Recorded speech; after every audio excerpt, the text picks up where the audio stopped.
إن الحمد لله نحمده ونستعينه ونستغفره ونتوب إليه ونؤمن به ونتوكل عليه وأشهد أن لا إله إلا الله وحده لا شريك له ولا ضد ولا ند ولا مثيل له ولا مثال له وأشهد أن سيدنا ومولانا ومعلمنا ومرشدنا ومخرجنا من الظلمات إلى النور محمدا عبده ورسوله أرسله الله بالحق بشيرا ونذيرا وداعيا إلى الله بإذنه وسراجا منيرا فقد بلغ الرسالة وأدى الأمانة ونصح الأمة وكشف الغمة فترك أمته على المحجة البيضاء ليلها كنهارها لا يزيغ عنها إلا هالك اللهم صل وسلم وبارك عليه وعلى آله وأصحابه وأزواجه وذرياته وأهل بيته أجمعين أما بعد فأعوذ بالله السميع العليم من الشيطان الرجيم بسم الله الرحمن الرحيم وقال ربكم ادعوني أستجب لكم إن الذين يستكبرون عن عبادتي سيدخلون جهنم داخرين صدق الله العظيم رب اشرح لي صدري ويسر لي أمري واحلل عقدة من لساني يفقهوا قولي آمین یا رب العالمین۔ آج ہمارا موضوع دعا ہے اور انشاءاللہ ہم اس کے آداب پر بھی بات کریں گے اور اس کے مضمرات پر بھی بات کریں گے۔ دعا ہماری مجبوری ہے، یہ ہماری روز مرہ کی ضرورت ہے، ہمارے روحانی اور اخلاقی وجود کے لیے یہ اتنی ہی اہم ہے جس طرح ہمارے مادی وجود کے لیے آکسیجن ضروری ہے۔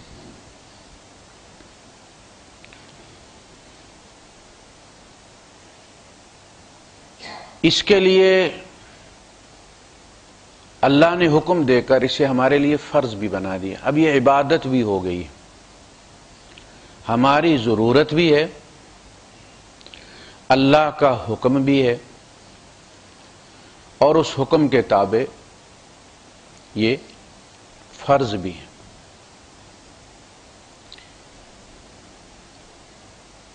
بندہ مومن جو ایک زندہ خدا پر ایمان رکھتا ہے، سمیع اور بصیر خدا پر ایمان رکھتا ہے، وہ اس بات سے بھی آگاہ ہے کہ ہر چیز اس کے مالک کے قبضہ قدرت میں ہے، وہ اپنی مرضی سے کچھ نہیں کر سکتی، نہ وہ نفع دے سکتی ہے نہ وہ نقصان دے سکتی ہے۔ یہ سارے فیصلے وَإِلَى اللَّهِ تُرْجَعُ الْأُمُورِ آپ ترجمہ پڑھتے ہیں اور سارے معاملات اللہ کے پاس لوٹائے جاتے ہیں۔ اس کا مطلب کیا ہے؟ تم کچھ بھی جو بھی اسباب یہاں بناتے ہو، جو بھی سعی کرتے ہو، وہ اپنے نتیجے کے لیے اللہ سے رجوع کرتی ہے، نفع دو یا نقصان دو۔ تمام امور اللہ کی طرف بلند کیے جاتے ہیں سینکشن کے لیے، آخری دستخط اللہ پاک کرتا ہے، نفع دینا نقصان دینا۔ جس کا ایمان اس پر بن جاتا ہے وہ تو قدم قدم جڑا رہتا ہے، اپنی درخواست ساتھ لگا دیتا ہے، منت ترلا کرتا ہے اللہ پاک سے کہ اللہ پاک اس میں نفع رکھتا ہے۔ وہ توکل نہیں کرتا اس بات پہ کہ جی لازماً اس سے نفع ہوگا۔ عام طور پہ لوگ یہ دیکھتے ہیں کہ جی فلاں نے فلاں کام کیا تو بڑا نفع ہے، میں بھی یہ کر لیتا ہوں۔ ہوٹل میں بڑا نفع، جی ہوٹل کر لیا، ہوٹل بیٹھ گیا، مقروض ہو گئے، اب پریشان ہے یار، ہوٹل تو فلاں کا بھی ہوٹل تھا، اسے تو نفع ہو رہا تھا، بندے ہی کھانے آتے تھے، مجھے کیا ہوگا۔ اسی طرح کوئی اور بزنس دیکھا، اس میں پیسہ جھونک دیا، ساتھ والے کو نفع ہو رہا ہے، اسے نقصان ہو گیا۔ اب اگر ایمان بندے کا قوی نہ ہو تو پھر کدھر دھیان جاتا ہے کہ یار اگر اس کے ہوٹل کو نفع ہو رہا ہے، دونوں ساتھ ساتھ، میرا کھانا بھی اس سے اچھا ہے، ہوٹل بھی نیا بنا ہے، صاف ستھرا بھی ہے، نقصان کیوں ہو رہا ہے؟ اسباب تو برابر ہیں دونوں کے، لہذا لگتا یہ ہے کہ میری کسی نے بندش کر دی ہے۔ یہ وہ کہتے ہیں جن کا توکل اسباب پر ہوتا ہے، رب الارباب پر نہیں ہوتا، کہ لازماً میری بندش ہوئی ہے۔ جب پانی آتا ہے، ساتھ والے مکان میں آ رہا ہے، آپ کے گھر نہیں آتا، تو آپ کہتے ہیں میرا کسی نے وال بند کر دیا یار، کسی نے باہر سے بند کر دی ہے، یا کسی بچے نے بند کر دی ہے، ادھر آ رہا ہے، یہ میرے یہاں کیوں نہیں آتا؟ بالکل یہی سوچ ہوتی کہ میری کسی نے بندش کر دی۔ بھائی رب دینا چاہتا ہے تو مسئلہ اب تمہارا نہیں، مسئلہ تو اب رب کا ہو گیا کہ اس رب کو ہم نے کرنا کیا ہے جس کو کسی نے 4 شبد پڑھ کے اس کا رزق بند کر دی۔ ایسے خدا کو پھر کرنا کیا ہے؟ کس خدا پر ایمان لائے ہو؟ لائے ہی نہیں۔ مسلمان پیدا ہوئے ہیں، تیسرے چوتھے دن، ہفتے بعد، 10 دن بعد کسی نے مسلمانی کر دی، مسلمان ہو گئے۔ کبھی سوچ کے اگر ہم ایمان لائیں اللہ پاک پر اور اس کی پوری قدرتوں کے ساتھ اور اس کی پورا تصرف کے ساتھ، اور ہمارے ساتھ جس طرح وہ جڑا ہوا ہے اور ہم پل پل جتنے اس کے محتاج ہیں، تو بھٹکنے کے کوئی چانسز نہیں۔ تو بندہ مومن کے لیے دعا جو ہے یہ مجبوری بھی ہے، ضروری بھی ہے، اس کا فرض بھی ہے، عبادت بھی ہے، اور اسی لیے اللہ پاک نے اس حکم کے ضد کہا، قال ربکم ادعونی، تمہارا رب کہتا ہے تم مجھے پکارو۔ تمہارا رب کہتا ہے، یہ نہیں کہا قال اللہ ہو، اللہ کہتا، کہا نہیں تمہارا رب کہتا ہے۔ ہم بڑے گناہگار ہیں، کہا تو یہ جو تمہیں رات دن ناک اور منہ سے تنا رہا ہے وہ صرف دعا نہیں قبول کرے گا؟ گناہگار ہو نا، تب بھی گناہگار، دعا نہیں مانگی، گناہگار تو ہو نا، تمہیں کھلا رہا ہے کہ نہیں کھلا رہا، دل دھڑکا رہا ہے کہ نہیں دھڑکا رہا، گردے کام کر رہے ہیں کہ نہیں کر رہے، رات کو سو رہے ہو، صبح جاگ رہے ہو کہ نہیں جاگ رہے، اتنے کام وہ تمہارے گناہگار ہوتے ہوئے کر رہا ہے، دعا مانگتے ہوئے بدبخت، تمہیں شرم آتی ہے؟ اس کا نتیجہ یہ ہوتا ہے کہ پھر بڑی بڑی داڑھیوں والوں کے پاس، بڑے بڑے جبے والے کے پاس، بڑے بڑے گنبدوں والے کے پاس پھر مانگنے جاتے ہو، پھر ساتھ شرک بھی کرتے ہو۔ یعنی ہر چیز کا سائیڈ ایفیکٹ ہے، ذرا سے ہٹے نہیں ٹریک سے کہ شرک و بدعات اور جادو اور تعویذوں میں جا گرو۔ عقیدے کا یہ جو کمپیوٹر والی گاڑیاں ہوتی ہیں نا، آپ دیکھیں اس کی ذرا سا بھی کمپیوٹر میں خرابی ہو جائے تو بیڑا غرق ہو جاتا ہے۔ جو میکینیکل ڈیفالٹ ہوتے ہیں وہ جلدی دیکھے بھی جاتے ہیں، ٹھیک بھی ہو جاتے ہیں، لیکن آپ کسی میکینک کے پاس جائیں وہ کہے گا یار فلاں کے پاس لے جاؤ، وہ یہ کمپیوٹر والی گاڑیوں کا ماہر ہے، وہ اس کو دیکھے گا، پہلے تو یہ دیکھو اس میں خرابی کیا ہے۔ ایک آدھ فیوز کا مسئلہ ہوتا ہے، پوری گاڑی بند ہوتی ہے۔ یہی بات، چھوٹا سا عقیدے میں ایرر آ جائے، عبادت کا بھی بیڑا غرق ہو جاتا اور پھر انسان کی منزل بھی تبدیل ہو جاتی ہے۔ قال ربکم ادعونی، تمہارا رب کہتا ہے جو تمہیں پال رہا ہے تمام گناہوں کے علی الرغم، وہ تمہیں کہہ رہا ہے کہ اب دعا بھی مجھے سے مانگو۔ میں ہمیشہ اس کی مثال دیا کرتا ہوں کہ ٹھیک ہے شیطان نے آدم علیہ السلام کو سجدہ نہیں کیا، غلطی ہو گئی اس سے، لیکن اس نے شرک نہیں کیا۔ یہ قیامت کے دن کہے گا انی کفرت بما اشرکتمونی من قبل۔ اس نے کس سے دعا مانگی ہے؟ دمڑیاں والی سرکار سے؟ قال ربی ربی ربی، 10 بار اللہ پاک کہتا دیکھو میرا باغی ہے، لیکن رب کہہ کے مانگا ہے تو میں نے اس کو بھی انکار نہیں کیا۔ قسم کھائی ہے تو کس کی کھائی ہے؟ کسی کی جوانی کی کھائی ہے، کسی کے سر کی کھائی ہے۔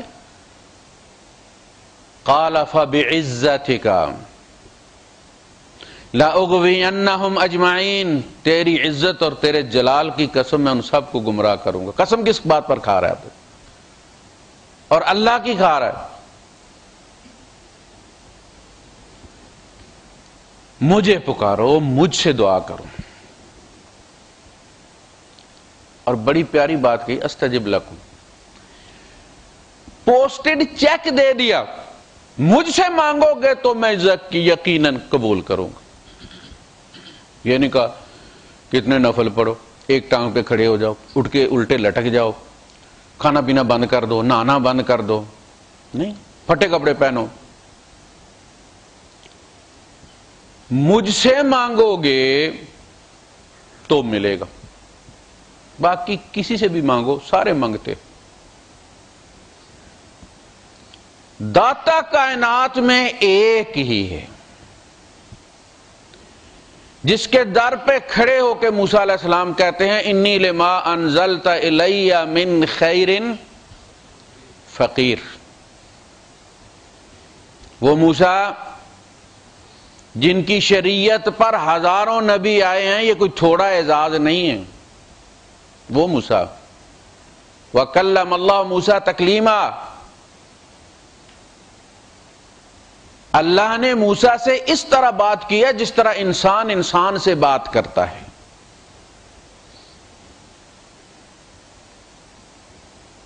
وہ موسیٰ کہتا ہے انی لما انزلت الی من خیر فقیر. موسیٰ فقیر ہے تو پھر اور کوئی داتا یہاں نہیں ہے. داتا ایک ہی ہے جسے نبی مانگتے ہیں، جسے گڑ گڑا کے حضرت زکریا کہتے ہیں رب لا تذرنی فردا وانت خیر الوارثین. اللہ مجھے اکیلا نہ چھوڑ اور تر نکھتر نہ مار. مجھے دنیاوی وراثت کی کوئی لالچ نہیں ہے، تو بہترین وارث ہے. میں نبی چاہتا ہوں اپنی پشت میں سے.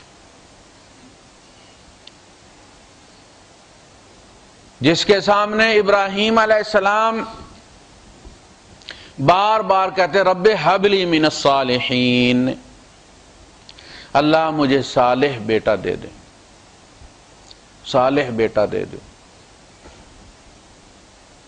مدت گزری ہے، بوڑھے ہو گئے ہیں، بیٹا ملا ہے تو فرمایا ہے الحمدللہ الذی وہب لی علی الکبر اسماعیل و اسحاق، جس نے بڑھاپے میں جا کے مجھے اسماعیل اور اسحاق سے نوازا ہے. یہ نہیں کہا اب میں نے کیا کرنا، اتنا عرصہ لگا دیا. نبی تھا، نبیوں کا باپ، 8 نبی چھوڑ کے سارے نبی ان کی اولاد ہیں. ایک رات میں دے دیا اللہ نے، بوڑھا کر کے دیا. اور وہ کیا کہہ رہے ہیں، گلہ نہیں کر رہے، کہتے ہیں الحمدللہ الذی وہب لی علی الکبر اسماعیل و اسحاق ان ربی لسمیع الدعاء. لوگوں سنو، میرا رب یقیناً دعا سنتا.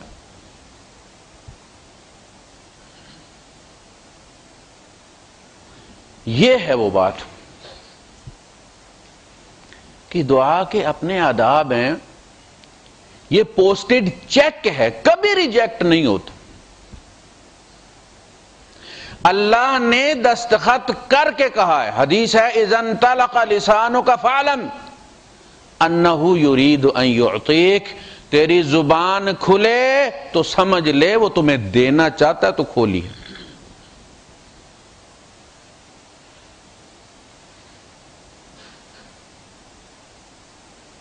اللہ کے رسول صلی اللہ علیہ وسلم فرماتے ہیں کہ جب بندہ مومن اللہ سے یقین اور توکل کے ساتھ دعا مانگتا ہے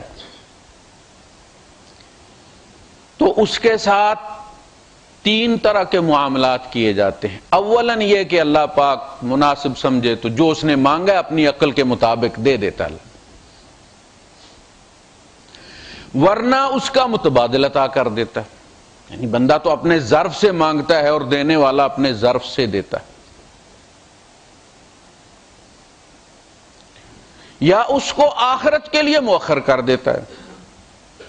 یہ ابھی مانگ رہا ہے، اس کو ضرورت حشر میں پڑے گی، رکھ لو، اس کی کیا بات ہے، اس کو کیا پتا آگے کیا معاملات پیش آنے ہیں. اور حضور صلی اللہ علیہ وسلم کے مطابق اس دن حشر کے دن بہت سارے لوگ جن کی دعائیں دنیا میں قبول ہو گئی تھی حسرت کریں گے کہ کاش قبول نہ ہوتی. جب وہ دیکھیں گے نا دوسروں کو چیک ملتے ہوئے کہ اس کی دعائیں نکال کے لاؤ، جب اعمال ہو جائیں گے تو دعا اللہ پاک کی، اس کا ریکارڈ اللہ پاک کے پاس ہوتا ہے۔ تو اللہ پاک کہے گا اس کی دعائیں نکال کے لاؤ۔ اب وہ جتنی ضرورت ہوگی آپ کی بخشش کے لیے وہ ریٹ لگا دے گا اللہ پاک اس کو،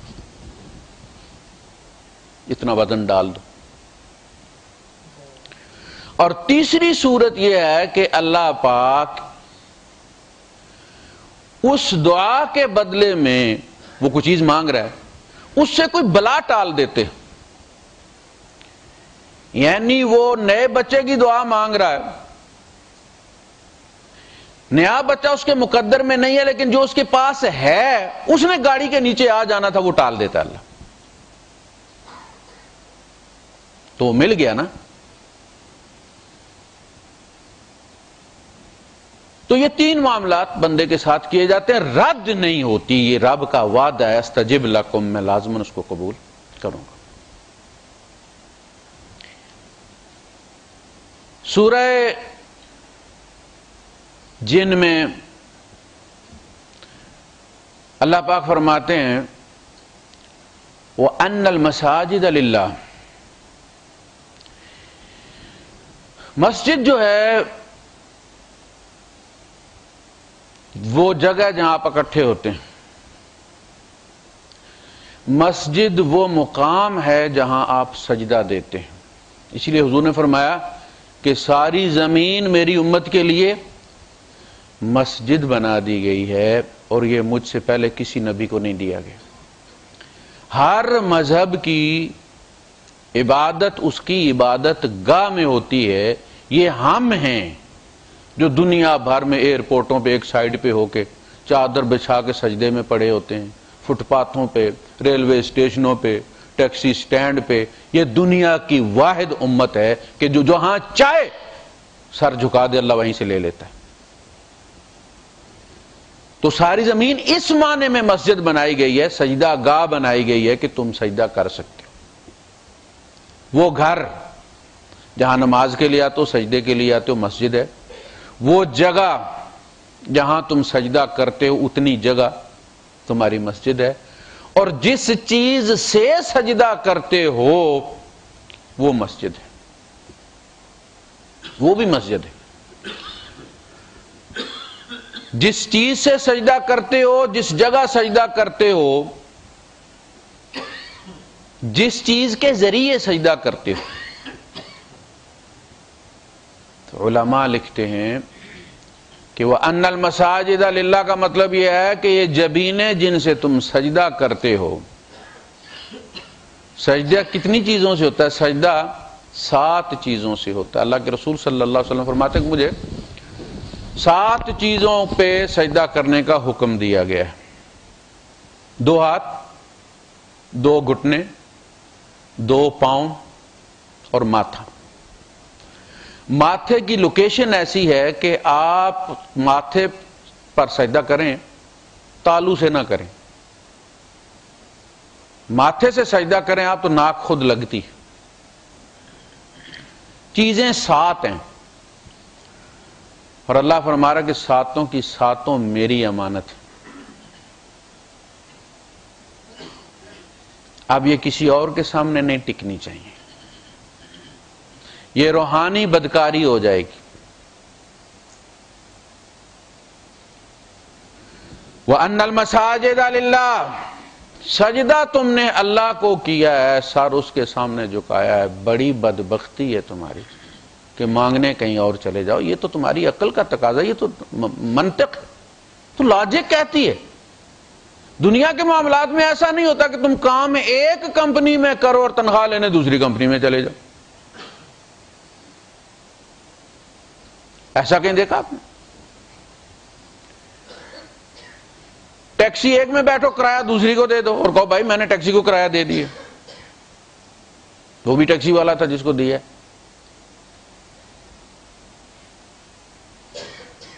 تم نے جب عہد کیا تھا کہ ایاک نعبد و ایاک نستعین، غلامی تیری کروں گا تو مانگوں گا بھی تجھ سے، یہ اللہ کا درد سارا کہاں سے ارینج کرتا ہے؟ بچہ بتا دیتا ہے باپ کو کہ اتنی فیس چاہیے. باپ کیا کرتا ہے؟ گھر کا کوئی سامان بیچتا ہے، کہیں سے قرض پکڑتا ہے، اوڈی لیتا ہے، اپنی تنخواہ ایڈوانس لیتا ہے. یہ باپ کا درد سر ہے. تم سوال کر دو اپنے رب کے سامنے، باقی اس پر چھوڑ دو وہ کیسے کرتا ہے. تم اسباب کا مت سوچو، وہ جب فیصلہ کر لے گا تو اسباب پیدا کر لے گا. وہ اسباب کا بھی خالق ہے. ایاک نعبد و ایاک نستعین، تیری بندگی کریں گے، تجھ سے مانگیں گے. اور یہ استعانت جو ہے ما فوق الاسباب ہے.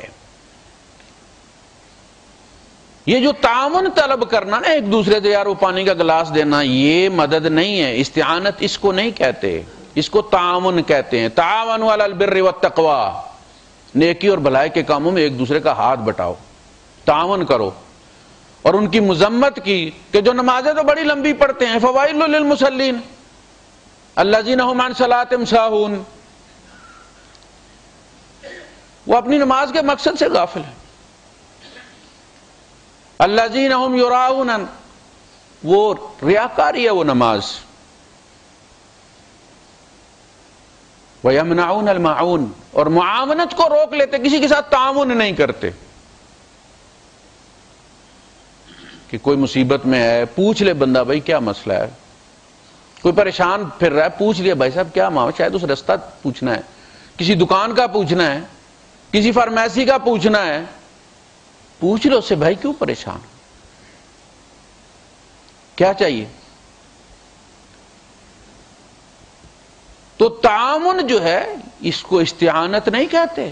استعانت وہ ہے کہ جو ما فوق الاسباب ہے،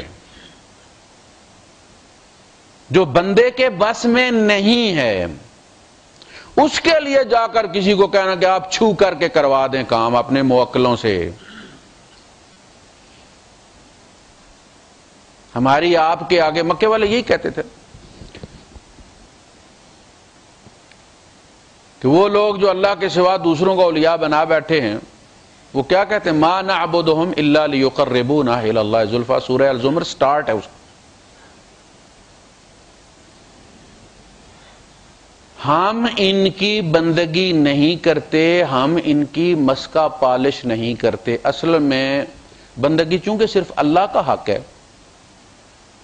لہذا بندہ اللہ پاک کو جتنا بھی مسکا لگائے، جتنی تعریف کرے، اللہ کی تعریف کر ہی کوئی نہیں سکتا. نبی کریم صلی اللہ علیہ وسلم فرماتے ہیں وَلَا يَبْلُغُ مَدْحَكَ قَوْلُ قَائِلٍ، اے اللہ جب سے انسانیت نے بولنا سیکھا ہے کوئی بھی تیری مدح نہیں کر سکا. جتنی تعریف کی جائے اس کی کم ہے، اس لیے ہم تعریف کر کے بھی اس کا حق مارتے ہیں اصلاً. یعنی ہم اس کی جب پوری تعریف نہیں کرتے تو اس کی حق تلفی ہوتی ہے، لیکن اسے پتہ ہے کہ ہم عاجز ہیں. اس کے علاوہ باقی جس کی جو بھی جتنی بھی خاطر کرتا ہے اس نیت سے، اصلاً وہ مسکا پالش کرتا ہے، اسے دھوکہ دیتا ہے، اس کے دل میں وہ چیز ہوتی نہیں. تو ایاک نعبد و ایاک نستعین، غلامی تیری، استعانت تجھ سے.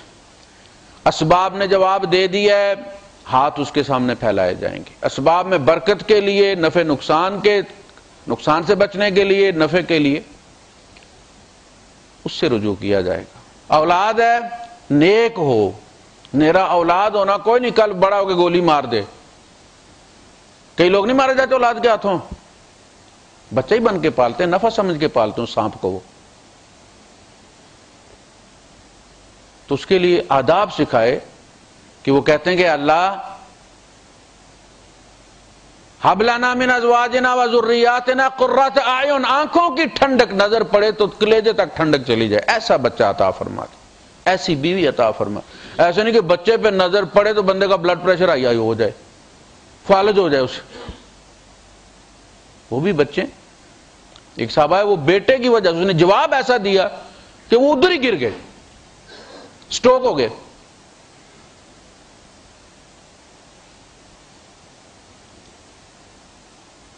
تو یہ آپ دیکھیں انبیاء بھی کیا کہتے ہیں.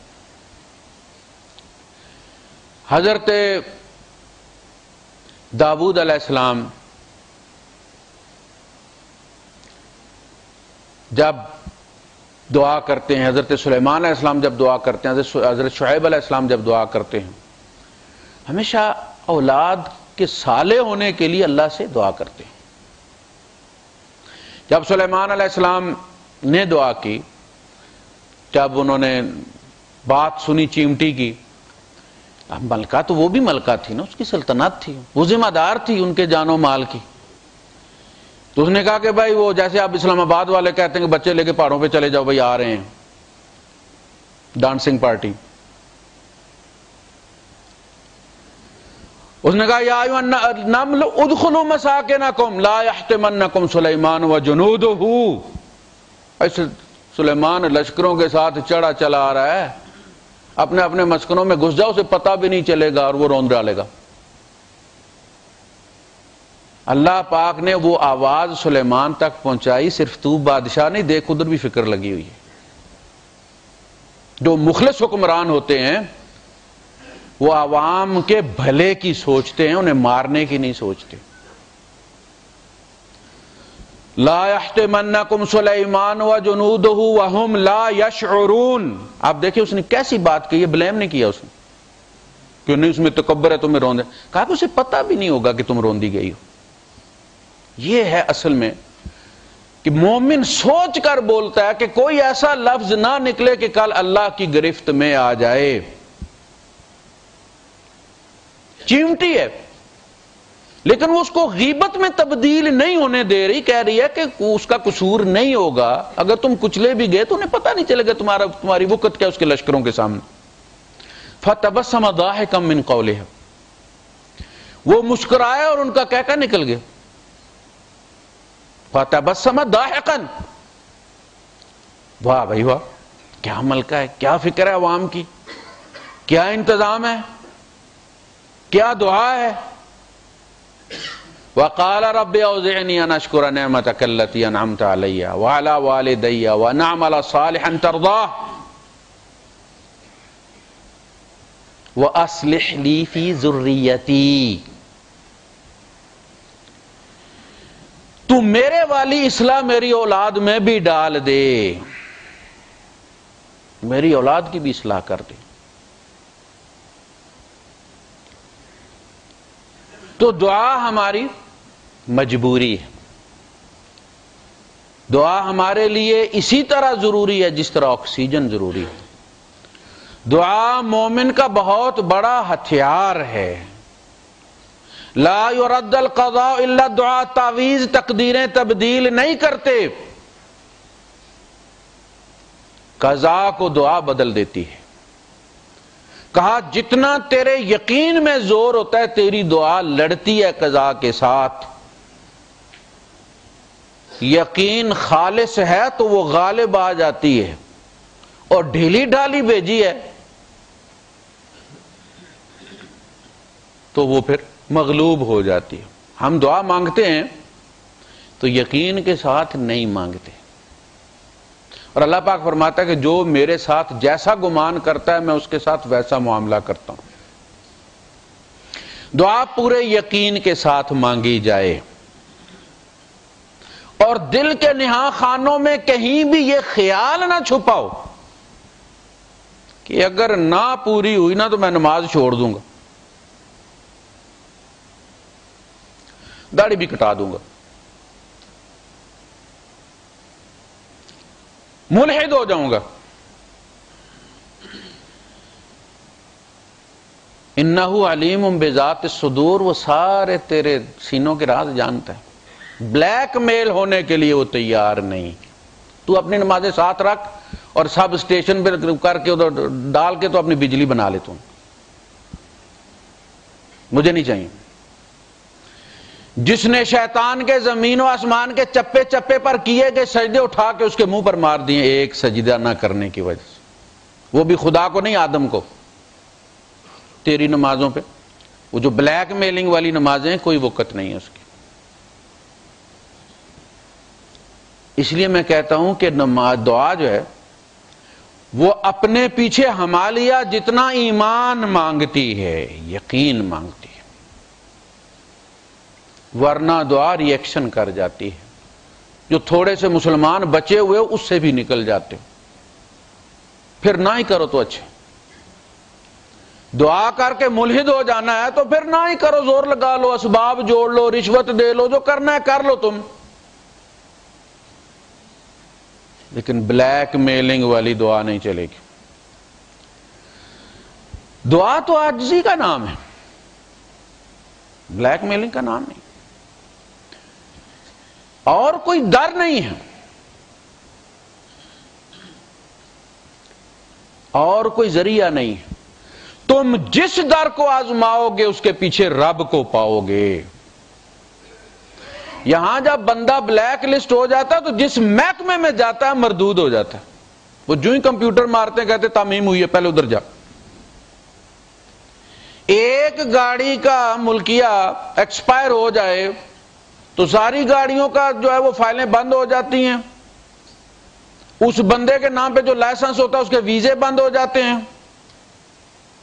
دکان کا لائسنس اس کا، دفتر کا لائسنس اس کا رینیو نہیں ہوتا. رب کے معاملے میں کیا سمجھ؟ تم اسے چھوڑ کے جہاں کہیں چلے جاؤ گے تو وہ اس کی خدائی سے باہر ہے. وہ جگہ جہاں گئے ہو وہاں اس تیرے رب کا حکم نہیں چلتا. تم یہاں رکاوٹ سمجھ کے گئے ہو، وہ وہاں نہیں روک سکتا.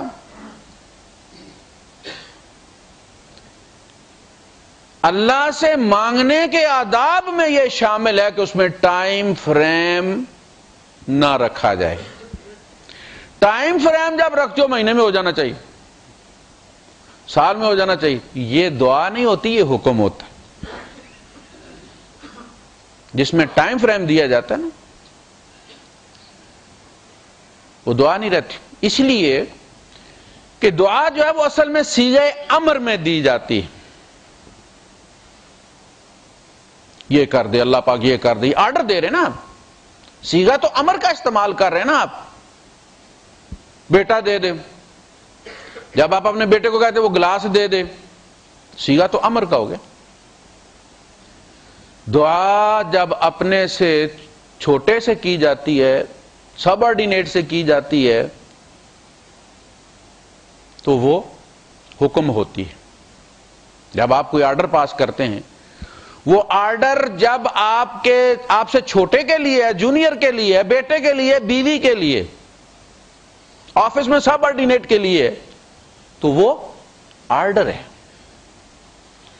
جب آپ اپنے بالمقابل سے برابر والے سے بات کرتے ہیں تو پھر بھی صیغہ امر استعمال کرتے ہیں، مگر اس کو کہتے ہیں استدعاء. یار وہ اپنا سٹیپلر پکڑانا، آرڈر دیا نا آپ نے، یہ استدعاء ہے. ایک آفس میں دو بندے بیٹھے، دونوں ایک ہی لیول کے، ایک ہی گریڈ کے بندے. ایک کے سٹیپلر میں وہ سٹیپلز ختم ہو گئے، وہ دوسرے کو کہتا ہے یار وہ پکڑانا. یہ آپ نے آرڈر دیا اس کو، اس کو کہتے ہیں استدعاء. جب آپ اللہ سے مانگتے ہیں تو صیغہ وہی آرڈر والا ہوتا ہے، امر والا ہوتا ہے، لیکن وہ بن جاتی ہے دعا، جس کے ساتھ ٹائم فریم کوئی نہیں. جب اس کی مرضی ہوگی دے گا. اور اس نے نبیوں کے ساتھ بھی تاخیر کر کے یہ بتا دیا کہ وہ بڑا بے نیاز ہے. دعائیں روز مانگتے تھے حضرت زکریا علیہ السلام، بال سفید ہو گئے تھے. وہ خود کہتے واشتعل الرأس شیبا، میرا سر شعلہ بن گیا ہے. اشتعال، بڑھاپا ہڈیوں سے نکل کر سر میں جا بھڑکا ہے. میری ہڈیاں کھوکھلی ہو گئی ہیں. وہن العظم، ہڈیاں کھوکھلی ہو گئی. وامرأتی عاقر، بیوی بانجھ ہے، کوئی خرابی ہے سسٹم میں، اس کے باوجود میں یہ یقین رکھتا ہوں کہ تو سب ٹھیک کر سکتا۔ پہلے اسباب گنوائے ہیں کہ اللہ اسباب کوئی نہیں ہے میرے پاس، سب نے جواب دے دیا ہے، ایک تیرا در ہے جو یہ سب ٹھیک کر سکتا ہے، ہب لی من لدنک ولیا۔ اللہ پاک نے فرمایا فاستجبنا لہ، ہم نے سنی ان کی بات۔ کتنی دیر لگا دی؟ وَوَهَبْنَا لَهُ يَحْيَىٰ، نام رکھ کے بیٹے کا دیا ہے کہ سدا زندہ رہے گا، یحییٰ، اس سے پہلے کسی کا یہ نام نہیں رکھا گیا تھا۔ اللہ پاک فرماتا ہے وَلَمْ نَجْعَلْ لَهُ مِن قَبْلُ سَمِيًّا، اس نام کا کوئی بندہ پہلے نہیں۔ یحییٰ، وہ شہید کیے گئے، اور شہید زندہ ہوتے ہیں، سدا زندہ رہیں گے۔ اس میں ان کی شہادت کی بشارت بھی ساتھ تھی۔ وَوَهَبْنَا لَهُ يَحْيَىٰ وَأَصْلَحْنَا لَهُ زَوْجَهُ، اس کی بیوی کا ہم نے تسلیہ کر دیا، مینٹیننس کر دیا، وہ بلاکج کھول دی، وہ عذر دور کر دیا۔ انہوں نے پوچھا جب بشارت آئی، جب حضرت مریم علیہ السلام سے انہوں نے پوچھا انا لک ھذا، مریم یہ تیرے پاس کہاں سے آتے ہیں یہ سارا کچھ؟ قالت هو من عند اللہ، اللہ کے یہاں سے آتے ہیں۔ بے موسم کے پھل، یہاں تو موسم نہیں ہے ان چیزوں کا، یہ کہاں سے آ جاتے ہیں؟ قالت هو من عند اللہ، اللہ کے یہاں سے آتے ہیں۔ واللہ یرزق من یشاء بغیر حساب، اللہ جسے چاہتا ہے بغیر پلاننگ کے دیتا ہے۔ تیری پلاننگ میں وہ جگہ ہوتی نہیں جہاں سے وہ تمہیں دیتا ہے۔ اللہ کا کمال یہ، وہاں سے نہیں دیتے۔ سورہ کہف میں دیکھے وہ بندہ اس کو کہہ رہا ہے کہ تم پر یہ بھی عذاب آ سکتا ہے، پانی بھی خشک ہو سکتا ہے، ہوا بھی آ سکتی ہے، تیرے سارے ان میں سے اللہ نے کوئی بھی عذاب نہیں دیا جو وہ سجیسٹ کر رہا تھا۔ اس کا ساتھی جو سجیسٹ کر رہا تھا کہ ہو سکتا ہے کہ اللہ پاک اس پہ تیز ہوا بھیج دے اور یہ کر دے اور یہ کر دے اور یہ کر دے اور پانی اس کا خشک ہو جائے، اور اللہ نے ان میں سے کوئی بھی اختیار نہیں کیا۔ اللہ نے کہا ٹھیک، محنت کرتا رہا، وہ کھاد ڈالتا رہا، وہ ٹائم لیا اس نے، جب پھل پک گیا ایسا وائرس لگایا، ساری کی ساری جو ہے وہ لٹک کر رہ گئی وہ پوری پھل۔ تو اللہ پاک فرماتے ہیں کہ ہم نے اس کے پھل پر ہاتھ ڈالا۔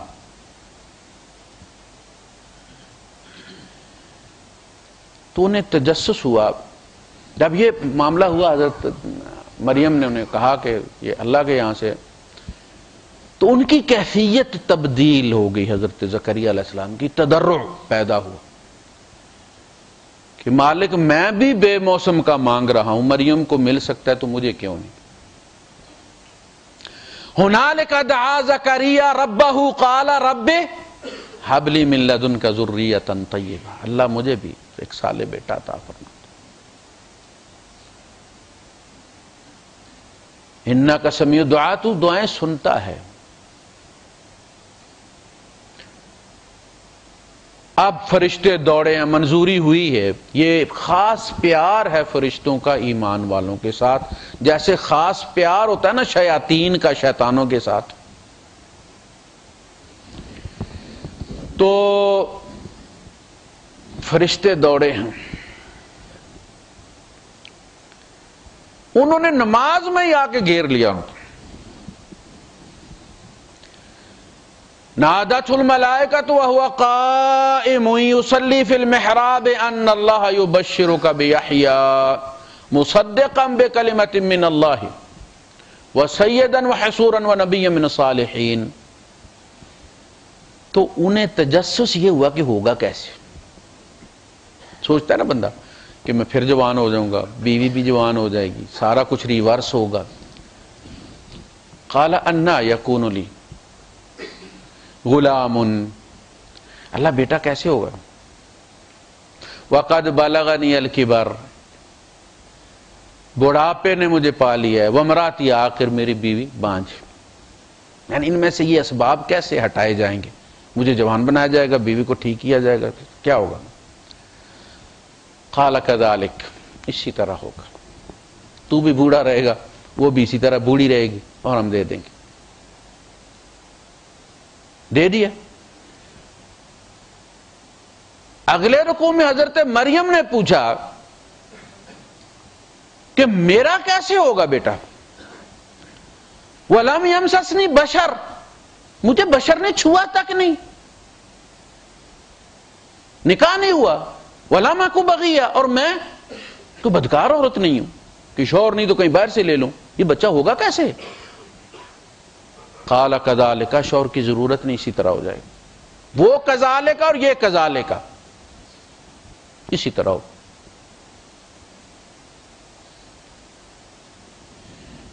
تو یہ تجسس نہ ہو کہ کیسے ہوگا، وہی چیز جو پہلے نقصان دے رہی ہوتی ہے وہ نفع دینا شروع کر دیتی ہے۔ جب فرشتے آئے حضرت ابراہیم علیہ السلام کے پاس بشارت دینے، کب سے دعائیں مانگ رہے تھے، تو فرشتے بھیجے کہ اصل میں لوط علیہ السلام کی قوم کو تباہ کرنے، تو انہوں نے کہا کہ جاتے جاتے ابراہیم کو بشارت بھی دے جانا۔ وہ آئے تو انہوں نے ان کو اجنبی سمجھا، پردیسی سمجھا، جٹ جا کے بچڑا تل کے لے آئے اور ان سے کہا کہ الا تاکلون، کھائیں گے نہیں آپ؟ اب دیکھا کہ وہ کھا نہیں رہے تو وہ ڈر گئے، یہ دشمن ہے، کیونکہ اس زمانے میں دشمنوں کے بھی اصول ہوتے تھے کہ وہ جس کا نمک کھاتے تھے وہاں وار نہیں کرتے تھے، اور جب وہ نمک نہیں کھا رہے تو اس کا مطلب ہے کہ وہ دشمن ہے اور وار کرنا چاہتے ہیں۔ آج کل تو ان کے بھی کوئی اصول نہیں رہے، وہ بندے باندھ کے گھر کے تو فریج کھول کے سارا خالی کر کے ساتھ فلم دیکھتے ہیں اور پھر لوٹ کے چلے جاتے ہیں۔ تو وہ ڈرے، فَأَوْجَسَ فِي نَفْسِهِ فَلَمَّا رَأَىٰ أَيْدِيَهُمْ لَا تَصِلُ إِلَيْهِ نَكِرَهُمْ، انہیں اکراہت آئی ان سے، وَأَوْجَسَ مِنْهُمْ خِیفَةً، اور ان کی طرف سے انہیں خوف کی سرگوشی محسوس، خیال آیا، تو وہ سمجھ گئے، اور کہا کہ آپ گھبرائیں مت، ہم آپ کو بشارت دینے آئے ہیں۔ اِنَّا أُرْسِلْنَا إِلَىٰ قَوْمِ لُوطٍ، اصل میں تو ہم قوم لوط کی طرف بھیجے گئے، آپ کو ہم بشارت دینے کے لیے آئے۔ تو ادھر انہوں نے بشارت دی تو ان کی جو زوجہ تھیں وہ دروازے کے پیچھے، یہ تجسس ہوتا ہے نا عورتوں میں کہ اندر کیا بات ہو رہی ہے، وہ دروازے کے پیچھے سن رہی تھی کھڑی۔ قرآن نے بڑی پیاری منظر کشی کی ہے، عربی زبان آتی ہو، وَامْرَأَتُهُ قَائِمَةٌ فَضَحِكَتْ، ان کی ہنسی نکل گئی، یعنی شوہر کے ڈر سے کہ لو بھائی فرشتے بشارت دینے آئے ہیں اور بابا جی ڈر رہے ہیں۔ فَضَحِكَتْ فَبَشَّرْنَاهَا، ان کی تو ان میں چل رہی تھی نا مردوں کے ساتھ، یہ جب ہنسی تو انہوں نے کہا ہنسنے والی تمہیں بشارت ہو، تیرا بیٹا ہوگا۔ فَسَكَّتْ وَجْهَهَا، اس نے ماتھا پیٹ لی، وقالت عجوز عقیم، ایک بانج بوڑھی پھونس عورت،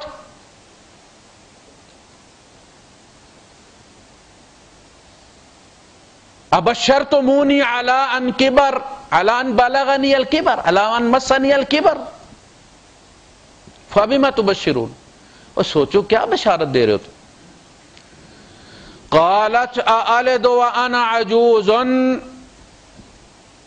وهذا بعلی شیخا،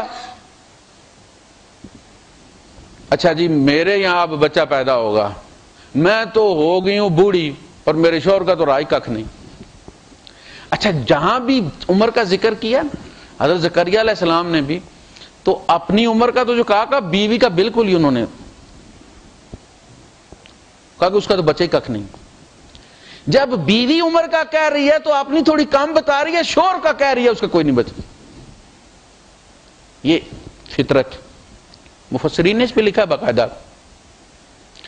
قالت أألد وأنا عجوز وهذا بعلی، وہ بھی عجوز ہو سکتا تھا نا، کہا نہیں شیخا، پتہ چلا شوہر کی عمر زیادہ ہوتی ہے، چھوٹی عمر والی کرنی چاہیے۔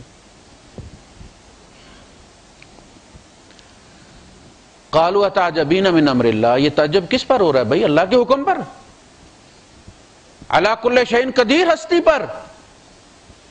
قالوا اتعجبین من امر اللہ رحمت اللہ وبرکاتہ علیکم اہل البیت، ان کے بھی بیٹا کوئی نہیں، اہل بیت ہے۔ ہمارے یہاں لوگ سمجھتے ہیں کہ اہل البیت بیٹی سے شروع ہوتے ہیں، بیویوں سے شروع نہیں ہوتے۔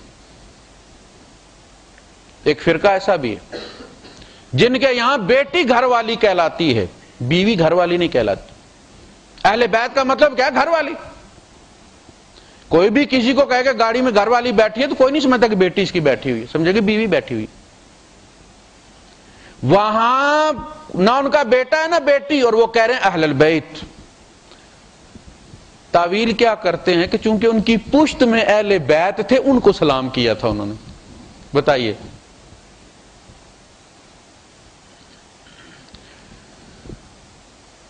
رحمت اللہ علیکم وبرکاتہ اہل البیت۔ تو میں عرض یہ کر رہا تھا کہ انبیاء کو بھی اللہ نے دیا ہے تو وہاں جا کے دیا ہے جہاں اسباب ساتھ چھوڑ گئے۔ وقفہ اس لیے دیا ہے کہ پتہ چلے کہ یہ نبی اپنے گھر بچہ پیدا نہیں کر سکتے، اسی لیے دعا کر رہے ہیں نا، اس لیے وقفہ دیا ہے، بڑھاپے تک پہنچایا ہے۔ جوانی میں طلب زیادہ ہوتی ہے اصلاً اولاد کی، کہ جلدی کی اولاد ہو تو باپ جب بوڑھا ہوتا ہے تو اولاد جوان ہو چکی ہوتی ہے تو وہ ساتھ کھڑی ہو جاتی ہے کندھے سے کندھا ملا کے۔ بڑھاپے کی جو اولاد ہوتی ہے آج کل کم از کم وہ تو میری مصیبت بن جاتی ہے، بندہ مرتے ہوئے بھی پھنسا رہتا ہے کہ ان کو پالے گا کون، چچے ان کے ساتھ کیا حشر کریں گے، فلاں کیا کرے گا، فلاں کیا کرے گا۔ جب نبی اور نبیوں کا باپ ابو الانبیاء ابراہیم علیہ السلام خلیل اللہ، جن کو اللہ نے پوری کائنات کا نظام کھڑے کھڑے دکھا دیا تھا، وَكَذَلِكَ نُرِي إِبْرَاهِيمَ مَلَكُوتَ السَّمَاوَاتِ وَالْأَرْضِ، وہ اپنے یہاں بچہ پیدا نہیں کر سکتے، اور تمہارے یہاں تو ننگے صرف بچے پیدا نہیں، وہ انہوں نے ڈپو کھولے ہوئے ہیں۔ یہ مسلمانی ہے، اس مسلمانی پہ اللہ کی رحمت آئے گی تمہارے اوپر۔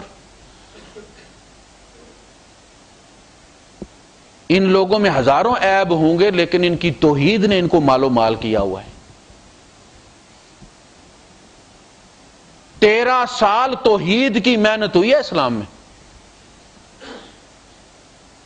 اس سے مانگو، یقین کے ساتھ مانگو، ٹائم فریم مت دو، پن پوائنٹ مت کرو، اس سے کہہ دو کہ اللہ پاک مجھے تو میری سمجھ کے مطابق تو اس چیز کی ضرورت ہے، اگر تو مناسب سمجھتا ہے یا اس چیز میں میرے لیے نقصان ہے تو تو بہتر ارینج کر۔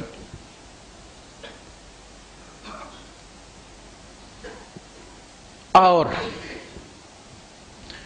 اگر دعا ڈیلے کرے تو غصہ نہ کرو، غصہ کم درجے والے پر ہوتا ہے، اللہ پر غصہ نہیں کہ اس کی مرضی ہوتی ہے، دے نہ دے، بادشاہ ہے، وہ مالک ہے، ہمارا کام مانگنا ہے۔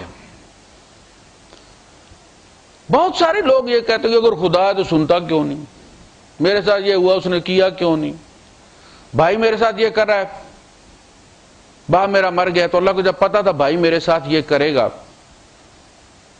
تو اللہ نے میرا باپ مارا کیوں، اسے نہیں پتا تھا کہ یہ بھائی میرے ساتھ کیا حشر کریں گے۔ بہن کے ساتھ، بہن ہے، باپ فوت ہو گیا، بھائی ہے، تو بھائی جو ہے وہ بہن کے پیچھے پڑا ہو کہ تو مرے گی، تو نکلے گی یہاں سے تو میری شادی کی کوئی فکر کرے گا، تو وہ کیا کرے، وہ گاہک لے کر آئے کہیں سے، رشتہ آئے گا تو ہوگا نا، اور وہ اس کو اٹھتے بیٹھتے یہی تانے دیتا ہے تیرا رشتہ نہیں ہے، تو بھائی وہ اعلان کروائے مسجد میں۔ کیسے بے غیرت لوگ ہوتے ہیں، اور وہ ارتداد تک پہنچ گئی ہے کہ خدا یہ نہیں دیکھتا کہ ایسا میرا بھائی ہے، میں کیا کروں، میں بجلی سے چمٹ جاؤں، آگ لگا لوں اپنے اوپر، کیا کروں۔ یہ طریقہ ہوتا ہے۔ رشتوں کے لیے بھی اللہ پاک سے دعا کرنی چاہیے، غریبی ہے اس کے لیے بھی اللہ پاک سے دعا کرنی چاہیے، بیماری ہے اس کے لیے بھی اللہ پاک سے دعا کرنی چاہیے، بزنس میں نقصان ہے اللہ پاک سے دعا کرنی چاہیے، حضور نے فرمایا نمک بھی مانگو تو رب سے مانگو، جوتے کا تسمہ بھی مانگو تو رب سے مانگو۔ اسباب کی طرف مت دیکھو کہ اسباب میرے پاس موجود ہیں، جیب پیسوں سے بھری ہوئی ہے، چیز مارکیٹ میں موجود ہے، اس میں اللہ کہاں سے آ گیا؟ بہت سارے ایسے ہیں جو بازار لینے گئے ہیں، پلٹ کے گھر نہیں آئے، وہاں سے سینٹر اسپتال چلے گئے، وہیں سے غسل دے کے میت بھیج دی گئی۔ ہمارے یہاں بچی جوان شادی ہونے والی تھی، شاپنگ کر کے اپنی شادی کی آئی، بالکل ہماری مسجد کے سامنے مار دیا گاڑی، وہ تھیلے جتنے بھی لے کر آئے تھے وہ بکھر گئے سارے سڑک پر۔ ایسا ممکن نہیں۔ حریص لینے گیا ہے بچہ ایئرپورٹ روڈ پہ، گاڑی نے مارا، اس طرح مارا کہ وہ جس طرح تتلی پچک جاتی ہے شیشے کے ساتھ لگ کے، اس طرح پچک گیا گاڑی کے ساتھ۔ یہ مت سمجھو کہ تمہارے پاس وسائل ہیں تو تم چیز لے لو گے، جب تک وہ منظور نہ کرے، سے مانگ مانگ کے لو۔ آخر دعوانا الحمدللہ رب العالمین۔